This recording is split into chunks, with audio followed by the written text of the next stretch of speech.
दिनैनि समाव बिराद दुखुनांथाव ट्राइबेल माहारिनि फरायसाफ्रा दासिमबो पोस्ट मेट्रिक स्कलारशिपखौ मोननो हायाखै।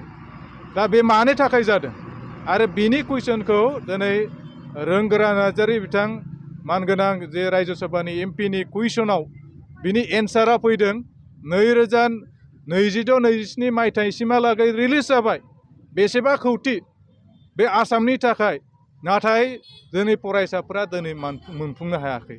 आसाम सरकारा मा खालामदों, मानो होआखै, दा बे बाथ्राखौ बे सोंथिखौ जों दैखांदों। भारत सरकारनि जिखिनि फैनाय स्कलारशिप ओबिसि एससिनिया मोननो हायोबा एसटिनिया मानो मोननो हाया? दा बिनि थाखायनो जोङो खावलायदों एसटिखौ जाहाथे बेबायदि नासयनानै जाहाथे दोना, एसटि स्कलारशिपखौ जाहाथे थाबैनो रिलिज खालामनानै होयो, बिनि थाखाय जोङो दाबि दैखांदों। बेजों लोगोसे जोंहा